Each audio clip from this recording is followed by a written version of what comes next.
where the session last left off, Oxnard, Bridie, and Baron had apprehended and interrogated the Banner of Pine Needles.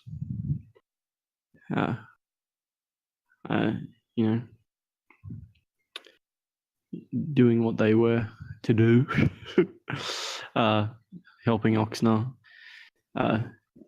to find his end goal, to find out information around, the truth behind the death of his father. Afterwards, Oxnard revealed to them the location of the key inside the skull of a toad. Terrible name, yes, I know. And the group continued southeast to Lasasa to catch up with the party whom they had split up with earlier to help out Oxnard.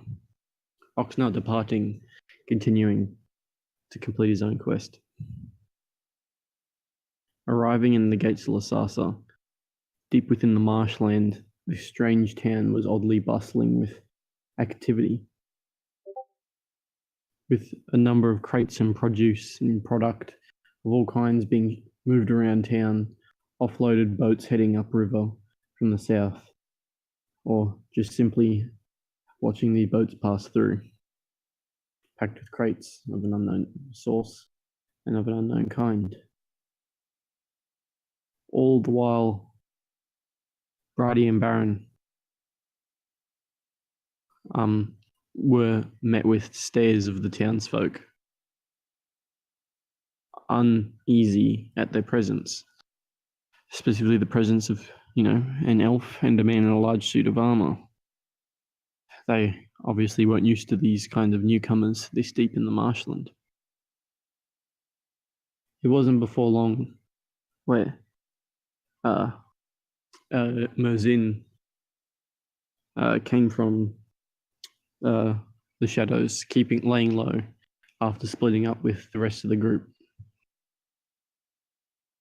He approached Bridie and Baron and explained that the rest of the group had been escorted south beyond walled gates to meet with someone who they had escorted by an elven man to meet with someone who had been given, who had promised basically just he would be greatly interested in talking to them for both their benefits.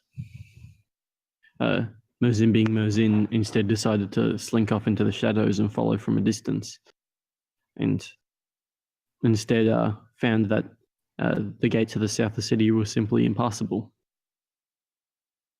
and thus eventually decided to wait out Bridie and Baron, overhearing that the elven man tell the rest of the group that he would send someone to pick them up later upon their entry into town. The Trinity together began to decided to head east at first, thinking that the other group, once finishing their business, would instead catch up with them. When they were approached by a silver dragonborn wielding a number of instruments on his person. This dragonborn man, an odd sight in such a place, began to talk to the group at the suspicion of everyone, specifically Merzin, who held a soul knife to his throat. And he then proceeded to try and convince them to come with him south. After multiple failed attempts, and an overall, deep distrust in the character, they instead decided to, he then told them that he was sent by the people he works for to re-establish a connection between them and their party members that had already headed south, and that those party members could in fact be in danger and resulted in threats to get their attention. Bridie, suspicious of what was happening, casted sending on Torch to figure out whether they were safe or not. Torch revealing that they were in fact locked up in cages, being basically broken down mentally at the behest of a green dragon. Bridie, Baron, and Merzin jumped to the opportunity to help their friends and headed beyond the guarded walled cities of the south of town with Margarth, the Silver Dragonborn, played by McGregor, as their guide. Well, a guide that they were virtually holding at knife point.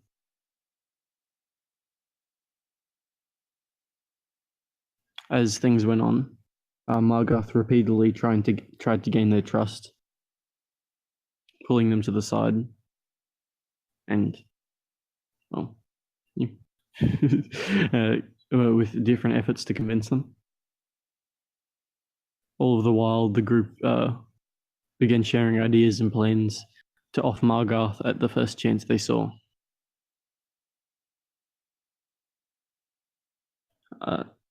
It was in this time where, after a period of time between the two towns, they arrived at a strange thief town of Ben something. Sorry, the name escapes me. It was in this thief town where a man guarding a lot of these crates being shifted upriver, spoke to Margarth, telling him that there was some kind of a ruckus beginning to brew at the nearby tavern. It was this tavern, and as Margarth's duty, as the bard and charismatic person and favourite of the Green Dragon that they worked for, to disperse this disagreement. Being led towards this tavern, the rest of the group were brought in behind him, where a big burly man was showing his disdain for the entire situation. Saying that they'd been working for Avat, the Green Dragon, who had promised them a number of different agreements, provided that they worked for him and expanded his influence, all the while being deathly afraid of his presence. A number of the people in the tavern trying to calm him down, while others sitting silently and listening, a few of them nodding their heads in agreement to the words he was saying, although themselves crippled with fear at the thought of Avat's capabilities. The group proceeded to, in a number of ways, attempt to calm him down or threaten him, trying to cause, basically trying to come to the solution of ending whatever ruckus had been forming. It wasn't until Margarth whispering to the big burly man that he himself had been the one, keeping their necks, keeping them safe this entire time. A lie, but one that worked, convincing him and calming him down.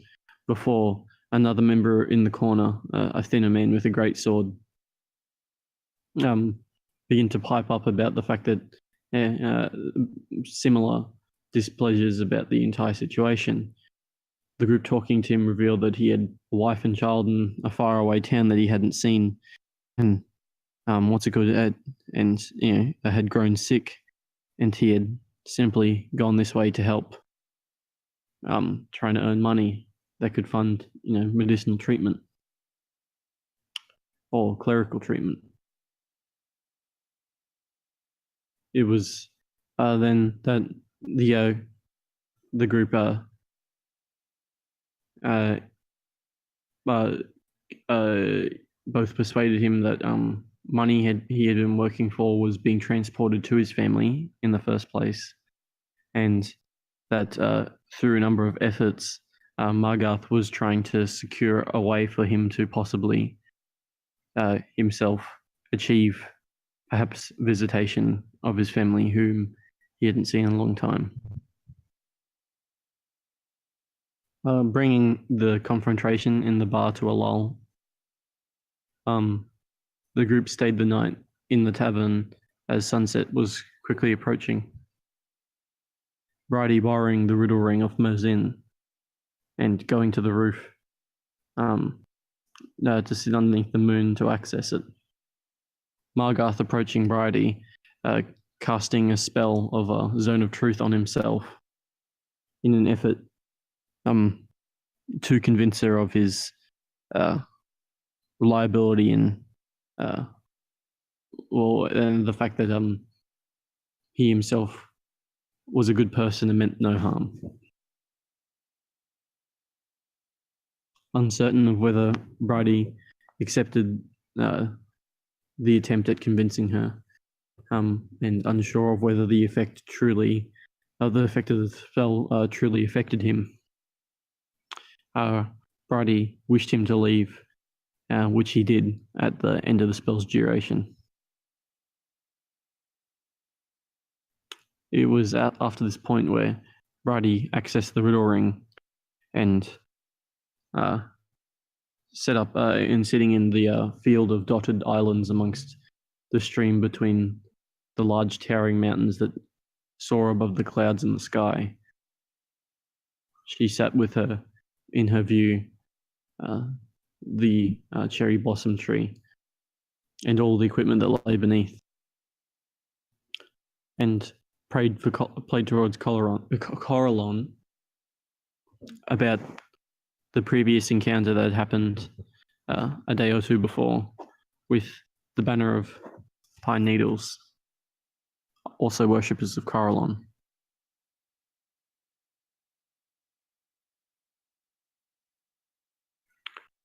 After that, the next day, the group decided to continue south to Avat's abode deep within the forest that mixes with the marsh. As they proceeded, trees began to go thick, forming a single path that became exceedingly unpenetrable to move any other way, either side of the path.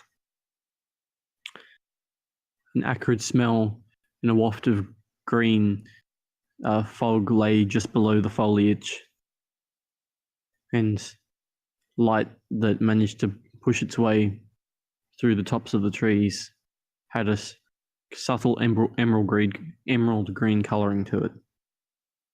The further they got, the denser the trees got, maze-like almost, and thick moss began to grow on their trunks.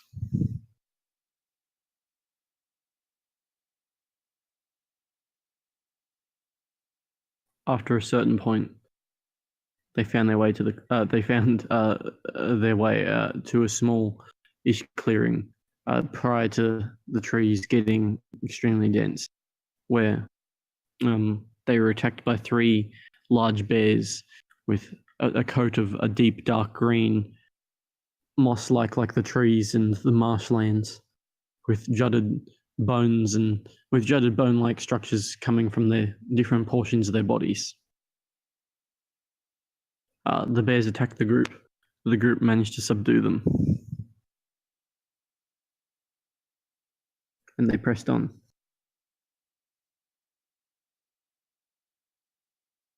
It was in this moment, however, that in that encounter, where Margarth revealed that the cloak he was wearing, the patchwork cloak he was wearing, was in fact a cloak of patches, and after pulling a patch from the cloak,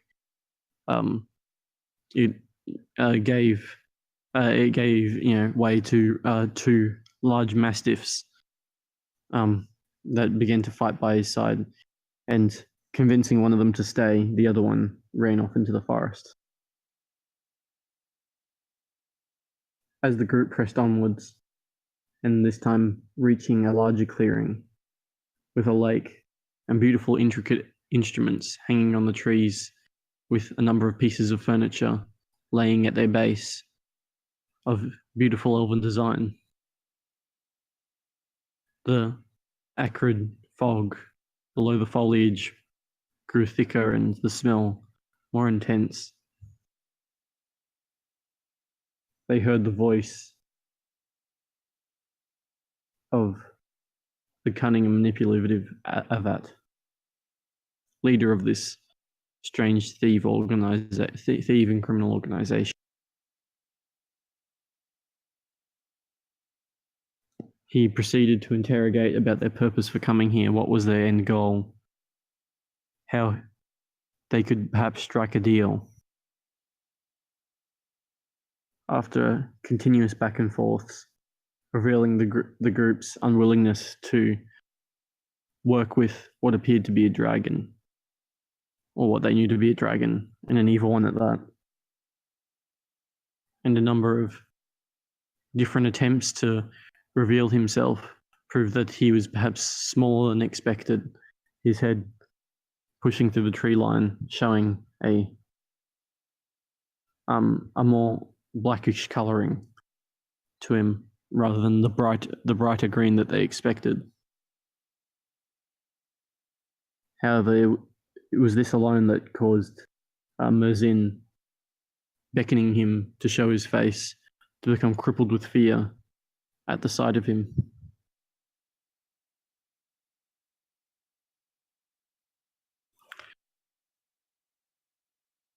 As the conversation grew to an end, Avat sensed that this group posed a threat to him in some fashion, and pounced from the tree line, jumping on top of Bridie and attacking her, initiating combat with a swipe of his claw.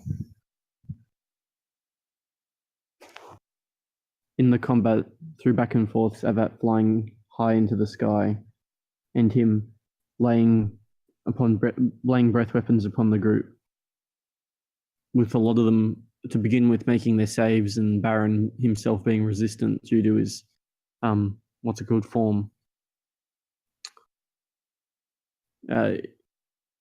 Bridie managed to lay down a pack of health potions, as she thought herself unable, or perhaps smarter, not to group up and hand over health potions. She laid the pack containing 10 of them by a tree, which Merzin picked 3 up of.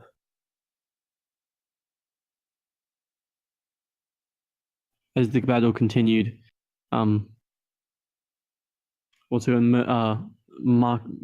and Bridie ended up side by side, and the dragon, sitting slightly above the tree line, laid down his breath weapon upon them. The two incredibly low. The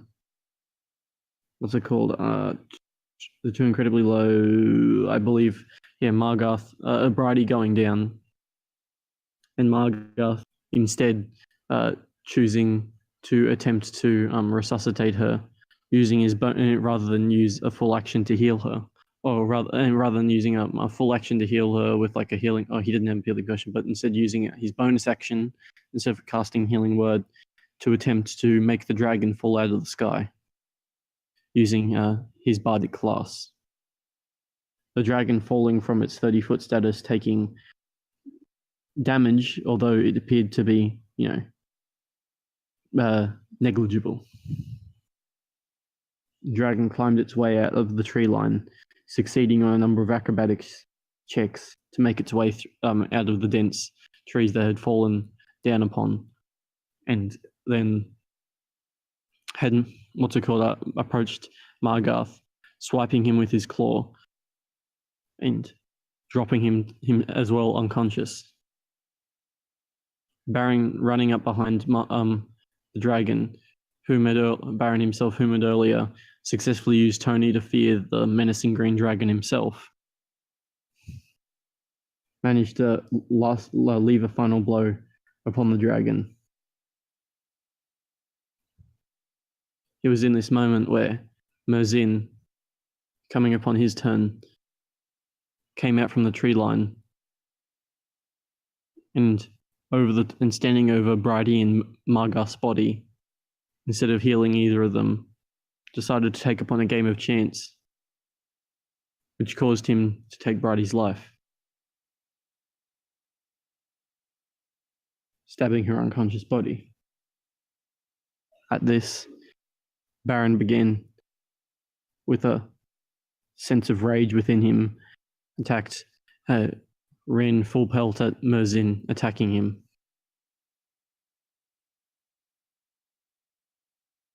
Unable to attack Margarth, Merzin dashed into the tree line. Margarth bleeding out, failing his last saving throw.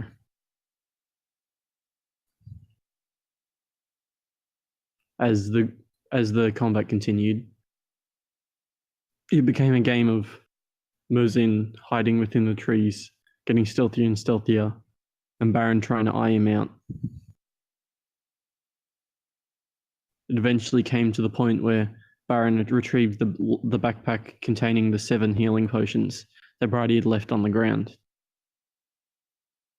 And the combat ended with the two facing off in the forest glade.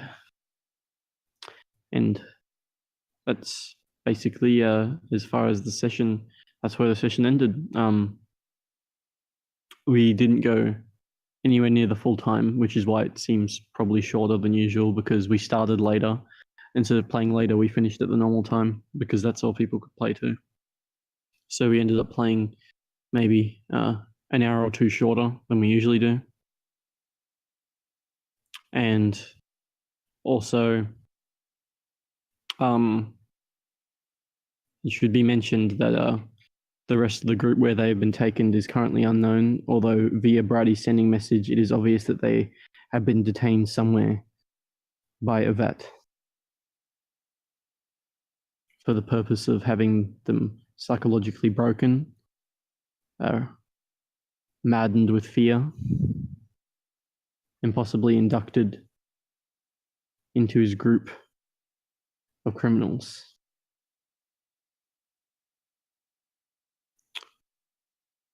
Next week, we're going to pick up with the commencement of Project G. Excited. And Project G, which is related to Ryan's character. And we'll see how the fight with Baron and Merzin plays out. And we'll see what happens there, whether Merzin will attempt to perhaps rejoin the group, convincing that he's, without them unknown, that he killed Bridie, or maybe he may give up the character and Daniel may play someone new. We'll have to just wait and see. He'll leave a note. Mm-hmm. Leave a note right after jumping off the bridge. I don't know why, but I nearly threw up when I was saying that. I don't know why. That's great. Epic. Well, Yeah. Reese, I'm still recording, so that's staying in. Yeah, that's fine.